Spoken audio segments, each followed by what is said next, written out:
Hi, my name is Gail Lee, and this is my professional app that I developed for my WDD 337 class. And the app that I made is called Track and Sell. This is where you can track the items you have in inventory and when you sell them. I have a small business that I have warmers, and so this is what I made it for. So when you go in here, it'll take you to the next screen, which is your login screen. If you have a login, you put your username, password, submit it. Forgot password, you could click that.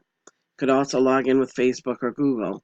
If you're a new user, that'll take you to the next screen, which would allow you to um, put in your first name, last name, email, make a username and a password, and then click the submit button, which would take you to the main menu. The main menu allows you to add inventory or add items. You can go to the inventory menu. You could go here to the camera, the sold, reports, or make a QR label. So let's say we click the add item, that takes you to the menu here. You can add items into your inventory. So you can take a picture. If you click on this item right here, then that will take you to the camera, and the camera will allow you to snap a photo, or you can skip it for later. Maybe you don't have it, leave it blank for a while, or click cancel if you didn't want to be there. So once you have clicked on the camera button, and that puts the picture into the photo, and then you can change quantities by adding or decreasing. You can change the price by clicking the plus button. The price will increase. Put a description in of what it is and a date purchased. And then down the bottom here we have the other items that we could go to that were same ones on the main menu.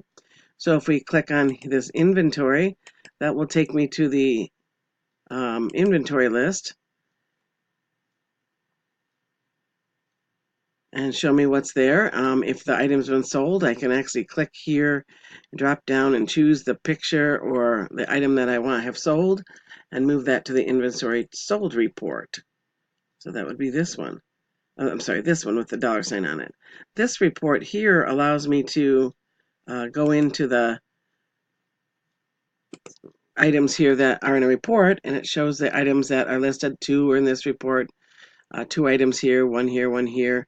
And then if you have the capability of a computer, you can actually print the report, so you have a report of what's in your inventory. Then if you want to do the QR label, you can click the QR label, and you can make labels if they don't have a code already on the box. Some of my inventory has a code, so I don't need to make a label, but if they don't, I can make my own label by printing one if I'm hooked up to a printer, or I can cancel. Back here, I forgot to click on the inventory, so here's the inventory list, shows me what's in inventory. I also have an edit, QR label, move, delete, duplicate, and cancel. That this will allow me also to move things around within the list itself. So this is my app. My app again is called Track and Sell. It allows me to track and sell items in my inventory. Thank you for watching. Hope this helps you see how my app is going to work. I'm really excited about making one that will help me do what I need. Thanks for watching. Bye-bye.